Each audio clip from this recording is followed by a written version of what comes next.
Price the Lord, hallelujah, shalom.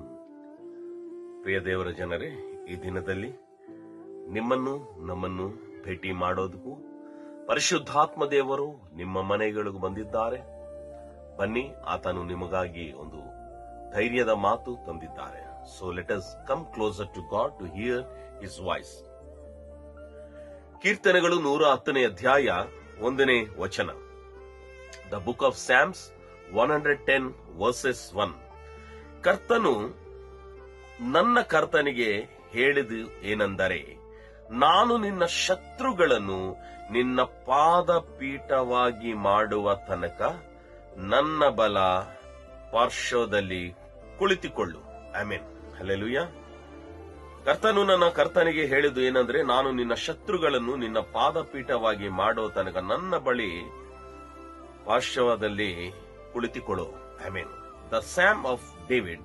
The Lord said unto my Lord, sit thou at my right hand until I make thine enemies thy footstool.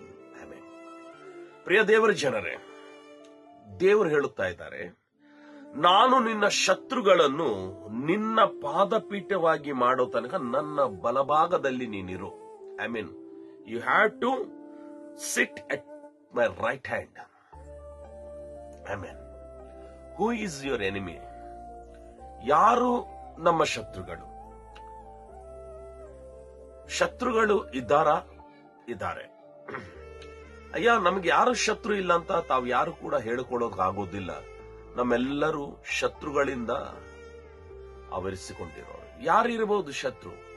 ಕಾಣಲಾರದ ಕೆಲವು ಶತ್ರುಗಳಿದ್ದಾರೆ. ನಿನ್ನೆ ಹೇಳಿದ ಪ್ರಕಾರ ಮನಸ್ಸಿನಲ್ಲಿ ಕೆಲವು ಆಲೋಚನೆಗಳ ಕೆಲವು ಶತ್ರು, ಹೃದಯದಲ್ಲಿ ಕೆಲವು ಶತ್ರುಗಳು, ಕಾಣಲಾರದ ಶತ್ರುಗಳು, ಕಾಣುತ್ತಿರುವ ಶತ್ರುಗಳು. ಯಾರಾಗಲಿ ಈ ಶತ್ರುಗಳನ್ನು ದೇವರು ಹೇಳ್ತಾ ಇದ್ದಾರೆ ಅಂದ್ರೆ, ನಾನು ನಿನ್ನ ನೀನು ನನ್ನ ಪಾದ ಸನ್ನಿಧಾನದಲ್ಲಿದ್ದರೆ ಆ ಶತ್ರುಗಳು ನಿನ್ನ ಪಾದಪೀಠದ ಕೆಳಗಡೆ ಇರ್ತಾರೆ. Amen, hallelujah.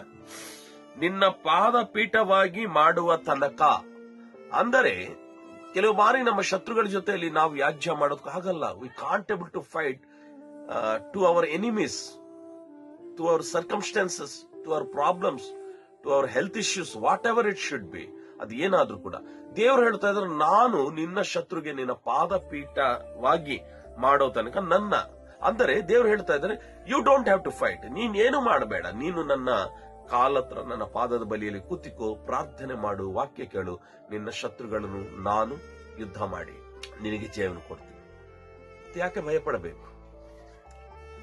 ವೈಯಕ್ತಿಕವಾಗಿ ನಾನು ನನ್ನ ಅಭಿಪ್ರಾಯಗಳು ಹೇಳೋದೇನಂದ್ರೆ, ನಾನು ಯಾವತ್ತೂ ಕೂಡ ಕೆಲವು ಸಮಸ್ಯೆಗಳಿಗೆ ಫೇಸ್ ಮಾಡುವಾಗ I can't fight with them. ನಾನು ಅವ್ರ ಜೊತೆ ಯುದ್ಧ ಮಾಡೋಕ್ಕಾಗಲ್ಲ. Then what to do? ನಾನು ದೇವ್ರ ಮೇಲೆ ಆಧಾರ ಪಡ್ತೀನಿ. ನೀನೇ ನನಗೆ ಸರ್ವವು, ನೀನೇ ನನ್ನ ಸಕಲವು. Then he will make a way for me. ಆಗ ದೇವ್ರು ನನಗೆ ಒಂದು ಮಾರ್ಗ, ಒಂದು ಸರಗ ಮಾಡ್ತಾ ಇದ್ದಾರೆ. ದೇವರು ಇವತ್ತು ನಿಮ್ಮ ಬಳಿಗೆ ಬಂದಿದ್ದಾರೆ. ಯಾರಾಗಲಿ ನಿಮ್ಮ ಶತ್ರು, ಭಯಪಡಬೇಡಿ. ನಾವೇನು ಮಾಡಬೇಕು? ದೇವರ ಪಾದದ ಬಳಿಯಲ್ಲಿ ಕೂತ್ಕೊಳ್ಳೋಣ. ಆತನು ನಿನ್ನ ಶತ್ರುವನ್ನು ನಿನ್ನ ಪಾದಪೀಠವಾಗಿ ಮಾಡುವ ದೇವರಾಗಿದ್ದಾರೆ. B bold, ಧೈರ್ಯವಾಗಿರಿ, ನಿಶ್ಚಿಂತರಾಗಿರಿ. ಆತನ ಒಳಭಾಗದಲ್ಲಿ ಕೂತಿಕೊಳ್ಳೋಣ, ವಿಜ್ಞಾಪನೆ ಮಾಡೋಣ.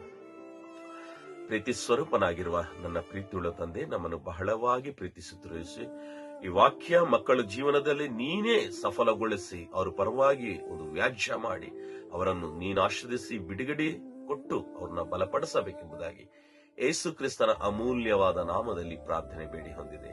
ಆಮೆನ್. ನನ್ನ ಪ್ರಿಯ ಆತ್ಮೀಯ ದೇವರು ಮಕ್ಕಳೇ, ನಾಳೆ ಮರಳಿ ಇನ್ನೊಂದು ಶ್ರೇಷ್ಠಕರವಾದ ವಾಕ್ಯದಿಂದ ನಾವೆಲ್ಲರೊಟ್ಟಾಗಿ ಕೂಡೋಣ. ಅಲ್ಲಿ ತನಕ ದೇವರ ಮಹಾಕೃಪೆ ನಿಮ್ಮೆಲ್ಲರಿಗೂ ಜೊತೆಯಾಗಿರಲಿ. May God bless you.